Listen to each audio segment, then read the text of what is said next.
ಅವರಿಬ್ರು ಆಂಧ್ರದಲ್ಲಿ ಪಿಯುಸಿವರೆಗೂ ಜೊತೆಯಲ್ಲಿ ವಿದ್ಯಾಭ್ಯಾಸ ಮಾಡಿದ್ರು. ಯುವತಿ ಮಾತ್ರ ಉನ್ನತ ಶಿಕ್ಷಣಕ್ಕಾಗಿ ಬೆಂಗಳೂರಿಗೆ ಬಂದಿದ್ಲು. ಆ ಯುವಕ ಆಂಧ್ರದಲ್ಲೇ ಇದ್ದ.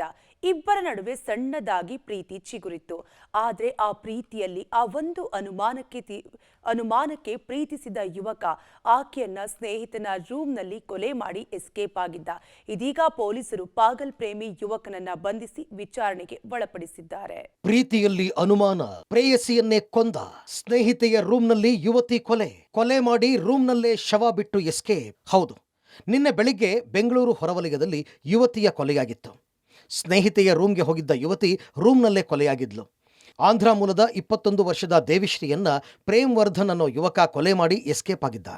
ಸ್ಥಳೀಯರ ಮಾಹಿತಿಯ ಮೇರೆಗೆ ಸ್ಥಳಕ್ಕೆ ಬಂದು ಮಾದನಾಯಕನಹಳ್ಳಿ ಪೊಲೀಸರು ಭೇಟಿ ನೀಡಿ ಪರಿಶೀಲನೆ ನಡೆಸಿದಾಗ ದೇವಿಶ್ರೀ ಮಂಚದ ಮೇಲೆ ಕೊಲೆಯಾದ ಸ್ಥಿತಿಯಲ್ಲಿ ಶವ ಪತ್ತೆಯಾಗಿದ್ದು, ಕೂಡಲೇ ಪೊಲೀಸರು ವಿಚಾರಣೆ ನಡೆಸಿ ಆರೋಪಿ ಪತ್ತೆಗೆ ಬಲೆ ಬೀಸಿದರು. ತಿರುಪತಿಯಲ್ಲಿ ಪಾಗಲ್ ಪ್ರೇಮಿ ಪ್ರೇಮ್ ಲಾಕ್ ಬೇರೊಬ್ಬನ ಜೊತೆ ಫೋನ್ನಲ್ಲಿ ಮಾತನಾಡಿದ್ದಕ್ಕೆ ಕೊಲೆ. ಇನ್ನು ಪ್ರಕರಣ ದಾಖಲಿಸಿಕೊಂಡು ತನಿಖೆಗಿಳಿದ ಮಾದನಾಯಕನಹಳ್ಳಿ ಸಿಪಿಐ ಮುರಳೀಧರ್ ನೇತೃತ್ವದ ತಂಡ ತಿರುಪತಿಯಲ್ಲಿ ತಲೆಮರೆಸಿಕೊಂಡಿದ್ದ ಆರೋಪಿ ಪ್ರೇಮ್ ವರ್ಧನ್ ಅನ್ನ ಬಂಧಿಸಿದ್ದಾರೆ.